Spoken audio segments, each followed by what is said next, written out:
Pasien berikutnya, Bapak Aryesmu.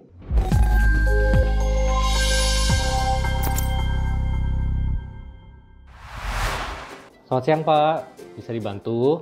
Siang dok, ya dok, saya susah tidur dok, bolak-balik kamar mandi terus untuk kencing. Ada nyeri nggak Pak pas lagi buang air kecilnya? Tidak ada sih dok. Oke, saya periksa dulu, Bapak buka bajunya ya. Baik dok, saya buka baju dulu ya.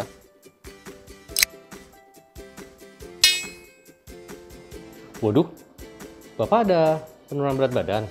Kirain tadi pakai baju badannya kelihatannya berisi, nggak taunya langsing banget ya. Iya dok, saya turun berat badan sekitar 4 kilo dalam 6 bulan terakhir. Oh gitu, kita periksa gula dulu ya Pak ya. Baik dok. A few moments later. Wah, ini gula sewaktunya Bapak angkanya 210 Pak. Dan karena ada keluhan ya, sering buang air kecil, terus ada penurunan berat badan yang nggak jelas, ini kesimpulannya ya Bapak udah ada diabetes nih Pak. Hah? Sakit gula? Bisa sembuh nggak ya dok?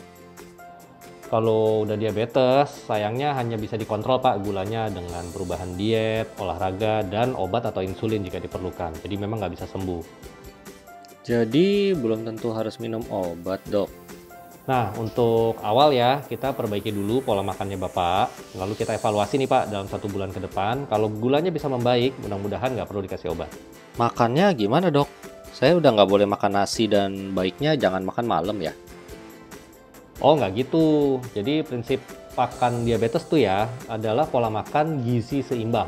Dan harus jaga 3J ya, yaitu J yang pertama tuh jenis makanan, jumlah makanannya, dan jam waktu makan ya. Jadi jenis, jumlah, jam.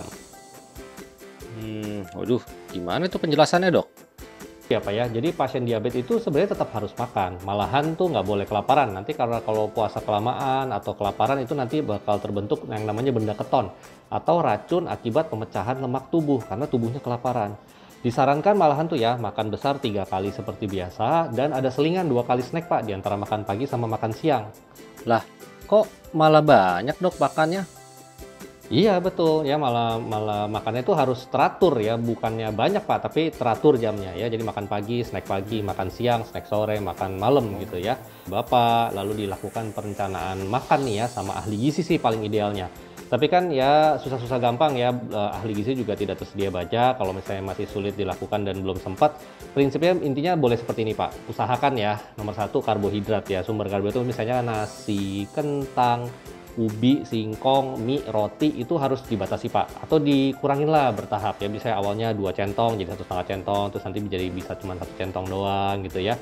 Jadi dikurangin dari porsi awal dan harus dibanyakin sayurnya. Jadi nggak kayak dulu tuh nasi paling banyak, sayur paling dikit. Nah sekarang kalau bisa minimal sama atau sayurnya lebih banyak ya. Karena serat itu prinsipnya dia mengenyangkan, tapi kalorinya sedikit. Nah, terus untuk makanan dan minuman yang sudah terlalu manis sebaiknya sih dihindari. Lemak juga jangan terlalu banyak-banyak Pak, minyak sama makanan yang goreng-gorengannya. Kalau protein sih biasanya tetap porsinya seperti biasa aja. Untuk nasi, apa harus nasi merah dok? Katanya gulanya lebih sedikit dibanding nasi putih. Nasi merah memang indeks glikemiknya ya lebih rendah dibandingkan nasi putih, tapi bukan berarti nasi putih itu nggak boleh ya. Mau Bapak campur juga boleh. Yang penting jumlahnya tuh dikurangi bertahap sambil nanti dievaluasi lagi kadar gulanya. Biasakan tuh prinsip makan yang penting sudah tidak lapar Pak, bukan tujuannya makan tuh sampai kenyang. Jadi begitu Bapak makan terus udah nggak lapar lagi, meskipun belum kenyang nih, di stop makannya. Karena sebenarnya badan udah ngasih sinyal tuh bahwa makanan tersebut sudah cukup.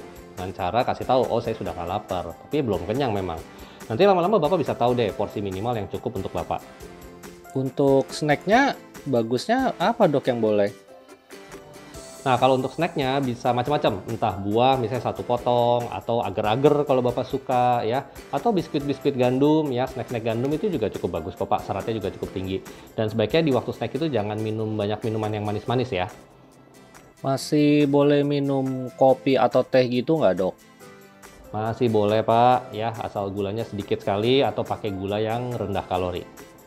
Untuk olahraganya gimana ya dok? Saya akui memang jarang olahraga karena pekerjaan saya juga banyak diem-diem aja. Oh, emang pekerjaannya apa Pak? Saya meditasi sambil jaga kuil Athena, Dok. Ada ya kerjaan kayak gitu ya. Nah, kalau olahraga prinsipnya sih dilakukan continue ya, dilakukan setiap hari. Jadi nggak bisa tuh misalnya car free day cuman seminggu sekali, habis itu sisanya nggak olahraga. Enggak, itu malah kurang bagus ya. Paling nggak tuh 5 hari lah Pak dalam seminggu ya, dan total durasi olahraganya itu disarankan 150 menit 1 minggu. Jadi kalau Bapak mau olahraganya 5 hari dalam seminggu, ada istirahat 2 harinya, itu paling nggak berarti setiap hari setengah jam. Nah, olahraganya juga harus dilihat ya intensitasnya ya, harus yang nggak terlalu ringan tapi juga ya nggak usah yang terlalu berat-berat juga, intensitas sedang lah. Contohnya nih, anggap jalan deh ya. Nah, jalan itu kecepatan yang disarankan sekitar 4-6 km per jam. Atau gampangnya nih, kalau misalnya Bapak lagi jalan terus lewat rumah tetangga, terus misalnya disapa nih sama tetangganya, nah Bapak nggak sempat balas-balasan ngomong tuh, karena Bapak langkahnya cepat. Oh gitu, Dok. Baik, Dok, nanti saya coba keliling kuil tiap hari setengah jam ya. Wah, bagus tuh Pak ya. Berarti sekarang saya belum perlu obat ya, Dok? Nah, Bapak kontrol dulu nih ya tiap 2 minggu sambil kita lihat kemajuan gula darahnya. Nanti juga sebenarnya banyak yang mesti dicek lagi ya, ada rekam jantung, kolesterol, terus fungsi ginjal, asam urat, HbA1c, terus gula puasanya kan juga kita belum cek, ini kan baru yang sewaktu ya. Kalau misalnya semuanya itu bagus, bisa terkendali tanpa obat, cukup Bapak ngatur diet, olahraga, ya berarti ya nggak usah obat dulu. Baik, Dok. Terima kasih banyak konsulnya ya. Sip Pak, sama-sama, sehat selalu ya.